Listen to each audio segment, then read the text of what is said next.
Donc c'est un projet de recherche qui est intégré dans la politique globale de l'université, puisque en matière de recherche, puisque l'université se doit à la fois d'assurer des missions pédagogiques, des missions de diffusion de savoir et des missions de recherche, outre les projets liés au feu, à l'eau, aux ressources naturelles, aux technologies de l'information et de la communication, existe bien entendu le projet de recherche énergie renouvelable. Alors sa création coïncide en fin de compte avec l'ouverture de l'université, puisque c'est un projet qui date de plus de 30 années, puisqu'on est sur le site de Vignoles qui a été créé avant le site Cortenay. Et donc à l'initiative de Georges Peyre, qui était directeur du CNRS, ce laboratoire d'hélioénergétique a été créé. Et puis, au fil du temps, bien entendu, il a été développé pour arriver à ce jour à une équipe de recherche constituée par 20 enseignants-chercheurs et chercheurs qui travaillent à la fois sur le mieux consommer et le mieux produire. Donc le mieux consommer, c'est-à-dire qu'on va essayer de produire de l'électricité à travers des sources renouvelables d'énergie, vertes, propres, et le moins consommé, on va essayer à ce que, bien entendu, dans les bâtiments, puisque le gisement de consommation est important dans les bâtiments, il représente 40% à l'échelle nationale de la consommation énergétique. Donc 40%, c'est important, un gisement important. Donc on travaille là-dessus, donc moins consommer à travers des produits innovants, solaires, permettant de faire baisser la consommation énergétique des foyers, donc des maisons individuelles, du résidentiel et du tertiaire. Donc pour revenir sur le mieux produire, donc je parlais donc de sources renouvelables d'énergie pour la production électrique. Donc on voit derrière nous des panneaux photovoltaïques. Et on est aussi sur la problématique énergétique des îles. Il faut savoir que lorsque l'on veut mettre du photovoltaïque ou de l'éolien pour produire de l'électricité, on est exposé à un problème qui est le suivant, à savoir que les îles partagent ce problème, c'est que l'on ne peut pas mettre au-delà de 30% de photovoltaïque et d'éolien, puisque ce sont des sources qui génèrent de l'électricité de manière aléatoire, au fil du vent et au fil du soleil. Donc, une difficulté en fin de compte pour l'exploitant électrique, notamment en France et EDF, pour anticiper sur une production rationnelle. Donc on nous dit, on ne peut pas mettre plus de 30% de photovoltaïque et d'éolien. Donc pour nous, il faut dépasser ce seuil. Et comment on le dépasse? On le dépasse à travers un couplage de ces énergies-là avec des moyens de stockage. Donc derrière nous, on a du photovoltaïque, on l'a couplé avec du stockage hydrogène. Donc globalement, du photovoltaïque génère de l'électricité, permet de générer de l'hydrogène par électrolyse. Cet hydrogène est stocké, puis lorsque le besoin se fait sentir par EDF, on peut générer de l'électricité à partir de cet hydrogène à travers une pile à combustible. Voilà. Donc on est sur des formats qui permettent un stockage de l'énergie et qui permettent d'aller au-delà de ces seuils de 30%.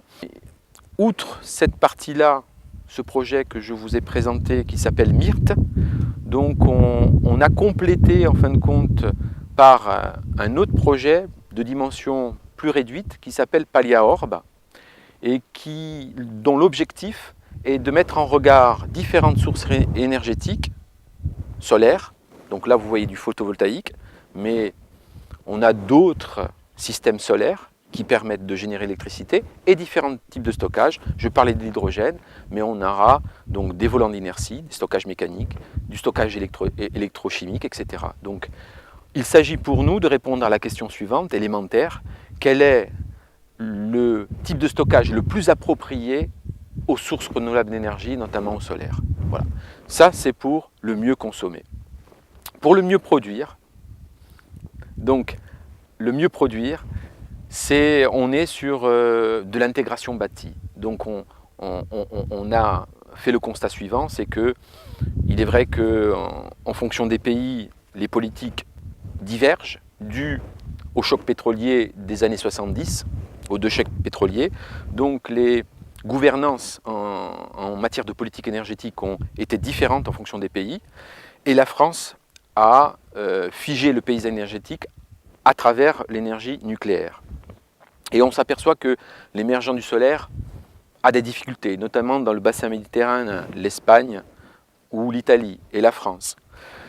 Donc il s'agit pour nous d'essayer de trouver des concepts qui s'intègrent et qui se fondent dans le bâti, pour éviter de voir des panneaux sur les toitures, avec tous les problèmes que ça génère en termes d'étanchéité, de garantie décennale et de visuel aussi.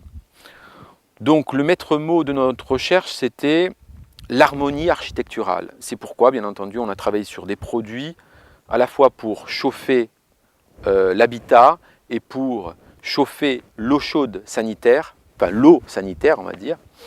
Et donc on est sur des produits, on va dire, qui ont été brevetés, qui ont fait l'objet de création d'entreprises et qui ont fait l'objet de transferts technologiques, puisqu'on a 3 sociétés qui ont été créées, donc Méditerranée Industrie Solaire, la société Péri et la société European Solar System. Donc qui, pour certains, ont déjà diffusé des produits, pour d'autres sociétés, sont en amorçage de commercialisation du produit.